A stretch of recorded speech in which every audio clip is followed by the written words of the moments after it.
हे दोस्तों, आज मैं आपको बताऊंगा एक की रीजन क्यों कुछ ही लोग बहुत अमीर बन पाते हैं और क्यों ज्यादातर लोग गरीब या फिर मिडिल क्लास रह जाते हैं। रॉबर्ट नाम का एक लड़का था जिसके 2 बाप थे। अब आप कुछ गलत मत समझिए, पहला उसका खुद का था पर दूसरा उसके दोस्त का बाप था जिसे वो अपना मुंह बोला बाप मानता था। पहले वाले ने पीएचडी की थी पर दूसरे ने कभी 8th भी पास नहीं की थी। दोनों बहुत ही स्मार्ट और हार्डवर्किंग थे पर दोनों की सोच बहुत ही अलग थी और दोनों रॉबर्ट को अलग अलग बातें सिखाते थे। पहला बाप बोलता था कि पैसा सारे फसाद की जड़ है, पर दूसरा बोलता था कि पैसा ना होना सारे फसाद की जड़ है। पहला रॉबर्ट को हमेशा महंगी चीजों के बारे में सोचने से मना करता था और कहता था कि वो हमारी हैसियत के बाहर है। दूसरा उसे कहता था कि वो सोचे और अलग अलग रास्ते ढूंढे जिससे वो सारी महंगी चीजें खरीद सके। ये करने से उसका दिमाग तेज होगा और नए आइडियाज भी मिलेंगे। पहला उसे कहता खूब मेहनत कर, अच्छे से पढ़ लिख ताकि तुझे बड़ी कंपनी में नौकरी लगे और तू बड़ा इंसान बन पाए। दूसरा कहता था तू खूब पढ़ मेहनत कर पर खुद की कंपनी खोल ताकि तू खूब सारी नौकरियां लोगों को दे पाए।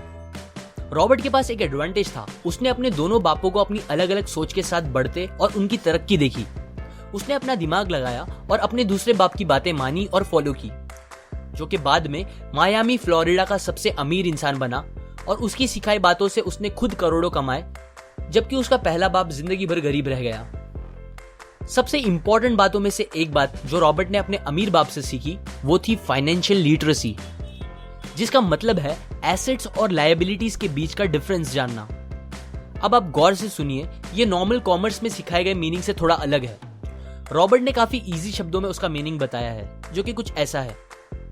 एसेट्स कोई भी वो चीज होती है जो आपको पैसे बना के दे या फिर आपके जेब में पैसे डाले, और लायबिलिटीज वो चीजें होती है जो आपके जेब से पैसे ले ले या आपके पैसे खत्म करे।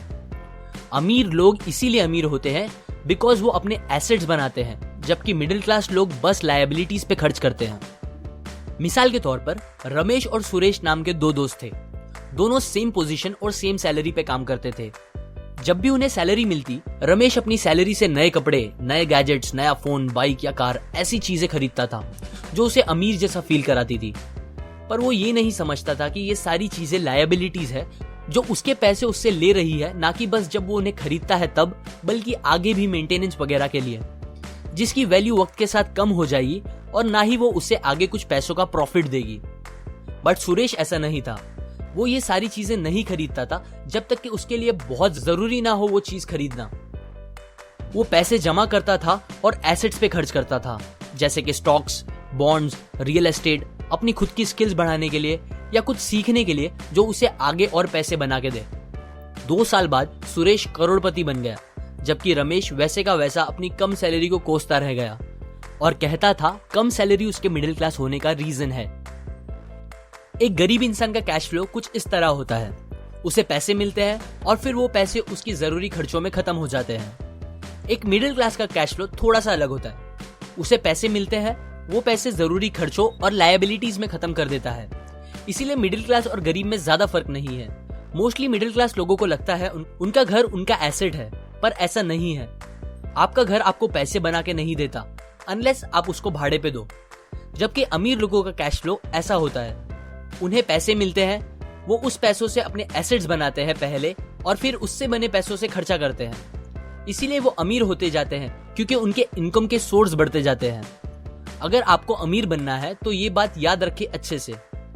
इस बात से फर्क नहीं पड़ता कि आप कितना कमा रहे हैं, बल्कि आप उन पैसों को कैसे और कहां खर्च कर रहे हैं, ये इंपॉर्टेंट है। आपको कंज्यूमर की सोच से बाहर आकर इन्वेस्टर की सोच अपनानी पड़ेगी। लोग कंप्लेन करते हैं उनकी खराब कंडीशन का रीजन उनकी कम सैलरी है, और सैलरी बढ़ेगी तो वो आराम से रहेंगे। पर प्रॉब्लम ये है कि इनकम बढ़ने के बाद लोगों के खर्चे ज्यादा बढ़ जाते हैं, क्योंकि ज्यादा पैसे ज्यादा अच्छी चीजें खरीदने पे मजबूर करता है, जैसे कि एक बेहतर फोन, कार, घर, जो कि सब फिर से बस लायबिलिटीज है जो आपको कभी अमीर बनने नहीं देगी। ये बातें मैंने रॉबर्ट कियोसाकी की book rich dad poor dad से पढ़ी है, जो वो पहली बुक थी जिसने मेरी सोच चेंज की और बेहतर बनाई। अगर आपको ये बातें अच्छी लगी तो लाइक करें, अपने व्यूज कमेंट करें और फाइनली सब्सक्राइब करें। मैं आपको ऐसी काम की बातें जो मैंने दुनिया के कुछ सबसे समझदार लोगों से सीखी है शेयर करूंगा, जो आपको सक्सेसफुल बनने में मदद करेगी।